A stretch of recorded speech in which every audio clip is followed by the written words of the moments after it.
समस्त भाई भौणी मानू नमस्कार।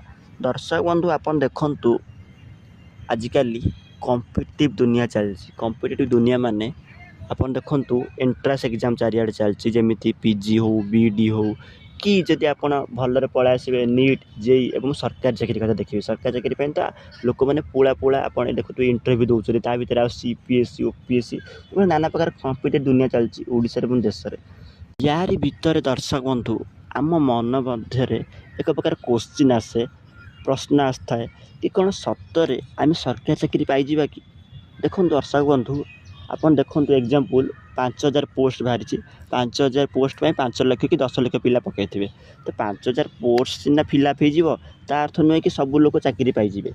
बहुत ढेर लोग जो मैंने कि शिक्षित बेकारी कि समाज में बुलवे। तो यार भर प्रश्न आते भी आम सरकारी चाकरी आप्लाय कर कि सरकारी चाकरी बोलूना जेकोसी एंट्रांस एग्जाम दे था कि कौन आम सतरे पाइबू कि जब न पाइबू कौन हम। देखो दर्शक बंधु जमी लोक मैंने कहते कि सब प्लान भी रखा दरकार, माने जब आप पाइगले भल, जब न पाइले आप तार बैकअप प्लान कर रखा दरकार, कारण बैकअप प्लान न रही आपण भविष्य नष्ट हो गोटे कथा। दर्शक बंधु आम जान रखा दरकार कि सरकारी चाकरी हो कि जेकोसी एंट्रांस एग्जाम आम जीवन में बड़ कथा नुहे, बड़ कथा कि बड़ कथा नुहे। अर्थात जदि मु सरकारी चाकरी न पाइबी ता नुहे कि मो जीवन में मैंने मृत्युवरण करदेवी, एमती तो किसी ना। जीवनटा अच्छी, जीवनटा जमी चलो किंतु हाँ सत कथा सरकारी चाकरी कि जेकोसी एंट्रांस एग्जाम जब मुझे सक्सेस हो जाए तो मो जीवन भविष्य बहुत सरल हो। कि जदि भी न पाए ता अर्थ नुहे कि मो जीवन बर्बाद हो मरीजी। आम गोटे कथा सब भावी रखा दरकार जोटा कि आम बैकअप प्लान बोली कही था। से प्लान हूँ कौन ना आम सब 100% आमर परिश्रम करा दरकार, कारण 100% परिश्रम कले ही आमको सफलता मिल पार।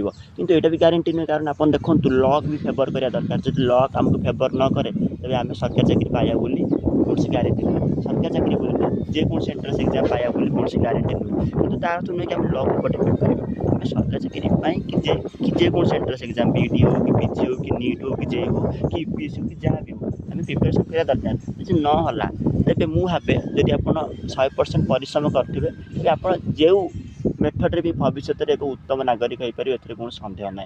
किंतु आप देखो किसी लोक कौन होती डिप्रेशन को पढ़ाती, सरकारी चाकरी हो कि जेकोसी एंट्रांस एग्जाम जब फेल हो जाती, फेल मैंने आप जापर असमर्थ हो जाती, तेज से कौन होते बहुत डिप्रेशन को पढ़ाती। आप देखुए से क्या सहित कथा हमें और किसी तो देखुए आम कोटा कथा देखिए राजस्थान से बहुत आत्महत्या बढ़ुँ, कारण से मैंने बहुत डिप्रेशन होती पैसा खर्च कर भावुँ कि जब आम यही एंट्रांस एग्जाम न पाऊ क्वालिफाई न करूँ तेज आम भविष्य कौन हम, आम घर लोग कौन भावे। देखो दर्शक बंधु केवे भी एत प्रेसर हवा ठीक नुहे, प्रेसर हवा ठीक एत प्रेसर हवा ठीक नुहे, कारण भगवान आमको जन्म देते जहाँ बाट देखेगा आम काम केवल आम परिश्रम करवा फल पर आशा रखा नहीं कथा। आप देखुए गीतार हो कि जेकोसी धर्मशास्त्र एक कहुँ। तेणु आम गोटे कथा मन रखा दरकार कि आम परिश्रम 100% करा दरकार, से लक फेवर करूँ कि न करूँ तेणे भगवान आमको जेकोसी बाट देखते। दर्शक बंधु मुझे शेष केवल ये कह वीडियो शेष कराया पूर्व कि आम परिश्रम करा दरकार एवं गोटे कथा मन रखा दरकार कि सरकारी चाकरी हो कि जेकोसी कॉम्पिटिटिव एग्जाम कौन बड़ कथा नुहे जीवन बड़ कथा, किंतु केबे भी एत बड़ कथा नुहे कि आम सरकारी चाकरी कि जेकोसी एंट्रांस एग्जाम क्वालिफाई न कले मरीजा कि आम भविष्य बेकार हो। आपड़ एमती बहुत गुड़ा एग्जांपल देखिए जीवन में कि जो मैंने सरकारी चाकरी कि एंट्रांस एग्जाम न पाई जीवन में बहुत बड़ बड़ सफल सीढ़ी हासिल कर। तो दर्शक बंधु मुझे टॉपिक शेष कर टॉपिक आज आपको केमी लगे आम कमेंट सेक्शन में निश्चय जनइबे। समस्त को नमस्कार।